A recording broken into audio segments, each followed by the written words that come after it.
140 years. That's how long it's been since Carl Benz patented the motor wagon and changed human history. But today, the Benz isn't just a car, it's a benchmark. This is the new 2027 Mercedes-Benz S-Class. Mercedes says over 50% of this car, about 2,700 components, is brand new. But we aren't just looking at a facelift and some fancy LEDs. We're looking at a masterclass in thermal efficiency, drag reduction, and a supercomputer on wheels architecture that's trying to outpace Silicon Valley. Let's pop the hood and dive into the engineering of the world's most famous luxury saloon. Let's talk about the heart of the beast, the S580's 4.0-liter V8. It now pushes 537 horsepower and 750 newton-meters of torque. But look closer. Mercedes switched to a flat-plane crankshaft. In simple terms, a flat-plane crank is lighter and allows for a different firing order. This improves power-to-weight ratio and allows the engine to breathe and rev much faster. They've also redesigned the intake and exhaust ports to maximize thermal efficiency. Why does thermal efficiency matter? Every drop of fuel contains energy. Most of it is lost as a heat. By optimizing the airflow and using a 17 kilowatt integrated starter generator, or ISG, Mercedes ensures that more of that energy goes to the wheels and less is wasted out the tailpipe.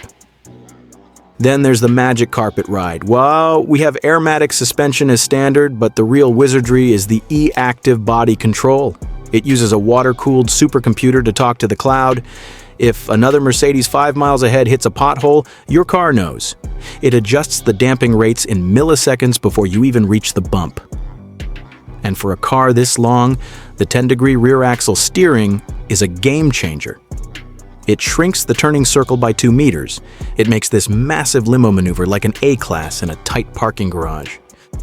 Efficiency isn't just under the hood, it's in the air. While the grille is 20% larger and now glows, the S-Class maintains a class-leading drag coefficient. A lower drag coefficient means the car cuts through the air with less resistance. This reduces cabin noise and boosts electric range on the hybrid models, which now get about 100 kilometers of pure EV driving. Inside, it's all about MB.OS. This isn't just a tablet glued to the dash. It's a service-oriented architecture. Mercedes is using a zero-layer interface powered by AI agents like ChatGPT-4o and Google Gemini. The MBUX superscreen spans the entire dash. But here's the cool part. The passenger has their own screen for Netflix or gaming, and there's a camera-based privacy filter.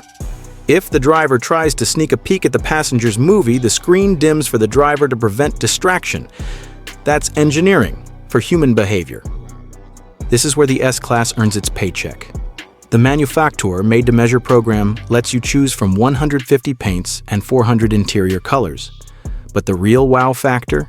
Heated seatbelts. It sounds like a gimmick, but by warming the belt to 44 degrees Celsius, Mercedes encourages you to take off your bulky winter coat. A seatbelt fits tighter and safer against your body without a coat, so this luxury feature is actually a hidden safety win. Add in a 4D Burmester sound system that you can feel through the seats, and an electric filter that purifies the cabin air every 90 seconds, and you're basically traveling in a pressurized, sterilized vault of pure relaxation.